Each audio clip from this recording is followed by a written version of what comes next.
অপারেশনটা স্টার্ট করেছে ভোর 6টা থেকে, যখন অফিসে কেউ ছিলই না প্রায়, এবং তারা এসে আমাদের পার্টির সব ডেটা, সমস্ত ল্যাপটপ, সমস্ত আইফোন বা ফোনে যে সমস্ত স্ট্র্যাটেজি আছে ইলেকশনের, ইনক্লুডিং SIR, আমাদের কাজ চলছে মানুষকে সাহায্য করবার জন্য, সেগুলো সব ওরা ফরেন্সিক টিম নিয়ে এসে সকাল থেকে ট্রান্সফার করেছে। আমি মনে করি এটা ক্রাইম। একটা পার্টি অফিসের, এটা প্রাইভেট অর্গানাইজেশন নয়।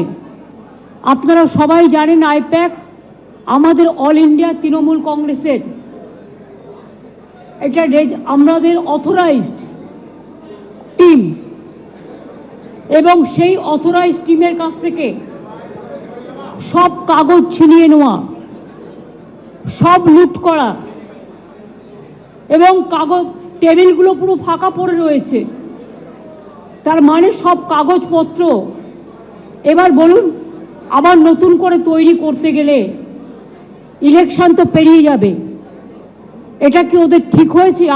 আমরা ইনকাম ট্যাক্স দিই, আমাদের ইলেক্টেড মেম্বার্স আছে, আমাদের অডিট হয়। যদি কোনো প্রয়োজন থাকতো ইডির, তারা ইনকাম ট্যাক্স থেকে কাগজ নিতেই পারতো।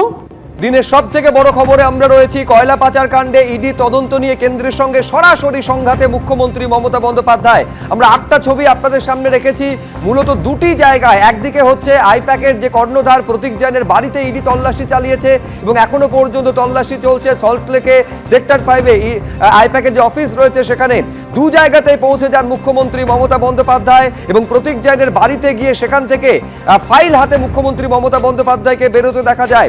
একইভাবে সল্টলেকে সেক্টর 5-এ যে আইপ্যাকের অফিস রয়েছে সেখানে মুখ্যমন্ত্রীর নিরাপত্তা রক্ষীরা গুচ্ছ ফাইল নিয়ে সেখান থেকে বেরিয়ে আসেন এবং এখানে একেবারে তদন্তে বাধা দেওয়া হচ্ছে এই অভিযোগ তুলে আদালতে দ্বারস্থ হয়েছে এনফোর্সমেন্ট ডিরেক্টরেট।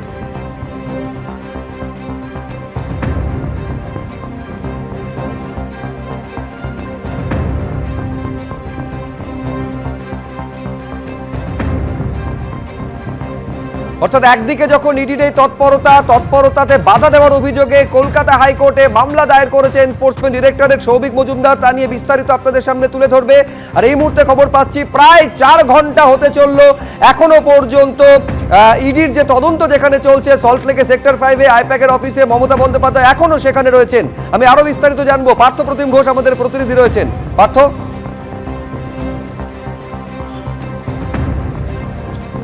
দেখো 12:44 থেকে মুখ্যমন্ত্রী মমতা বন্দ্যোপাধ্যায় তিনি কিন্তু সল্টলেক সেক্টর 5-এ আইপ্যাকের যে দপ্তর রয়েছে, সে অফিস রয়েছে, সেই অফিসে তিনি রয়েছেন এবং সেখানে তিনি যখন এসে পৌঁছান এবং তারপর প্রায় 3.5 ঘন্টার ওপর হয়ে গেল, এখনও পর্যন্ত সেখানে রয়েছেন। এবং থেকে আমরা দেখলাম মুখ্যমন্ত্রী মমতা বন্দ্যোপাধ্যায় এখানে পৌঁছাবার পর কয়েকটা ছবি দেখতে পেলাম আমরা, এবং সেটা দেখলাম যে কয়েকজন মুখ্যমন্ত্রী নিরাপত্তারক্ষী পুলিশের কর্মী তারা কিন্তু বেশ কিছু ফাইল কাগজপত্র নিয়ে এসে মুখ্যমন্ত্রীর যে গাড়ি সেই গাড়ি তারা তুললেন।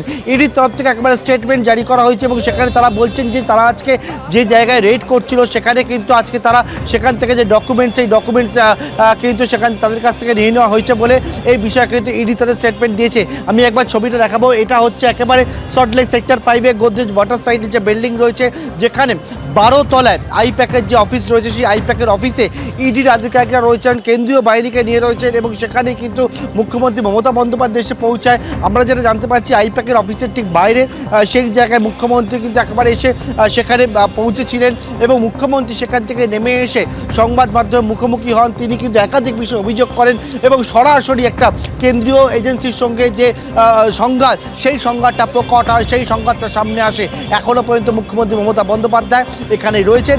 মুখ্যমন্ত্রী মমতা বন্দ্যোপাধ্যায় জানিয়েছিলেন সেই সময় সাংবাদিকদের মুখোমুখি হয়ে তিনি কিন্তু এখানে থাকবেন। সেই মতো এখনও পর্যন্ত প্রায় 3.5 ঘন্টার ওপর হয়ে গেল মুখ্যমন্ত্রী মমতা বন্দ্যোপাধ্যায় আইপ্যাকের যে অফিস যে জায়গায় রয়েছে সল্টলেক সেক্টর 5-এ সেখানেই রয়েছে। পার্থ, তুমি আমাদের সঙ্গে থাকো। আপনারা শুনলেন যে সল্টলেকে আইপ্যাকের অফিসে এখনো মুখ্যমন্ত্রী মমতা বন্দ্যোপাধ্যায় তিনি অপেক্ষা করে রয়েছেন এবং এর আগেই তিনি জানিয়েছিলেন প্রতীক জৈন না আসা পর্যন্ত তিনি কিন্তু এখানেই থাকবেন। আর অন্যদিকে এর আগে আপনারা জানেন যে লাউডন স্ট্রিটে প্রতীক জৈনের বাড়ি, সেখানে ইডির আধিকারিকরা তল্লাশি অভিযান চালায়। মুখ্যমন্ত্রী মমতা বন্দ্যোপাধ্যায় তিনি সেখানে নিজে যান এবং যখন তিনি বেরিয়ে আসেন তার হাতে ছিল একটি সবুজ রঙের ফাইল, সঙ্গে ছিল একটি ল্যাপটপ। তিনি বলেন সমস্ত ল্যাপটপ, ফোন, এসআইআর এর কাজ সংক্রান্ত নথি বাজেয়াপ্ত করেছে ইডি। আমরা নথিভুক্ত রাজনৈতিক দল আয়কর দিই, নতুন করে সব কাগজ তৈরি করাতে গেলে নির্বাচন পেরিয়ে যাবে। আমি এটাকে ক্রাইম বলে মনে করি, বললেন মুখ্যমন্ত্রী মমতা বন্দ্যোপাধ্যায়। এবিপি আনন্দ, এগিয়ে থাকে, এগিয়ে রাখে।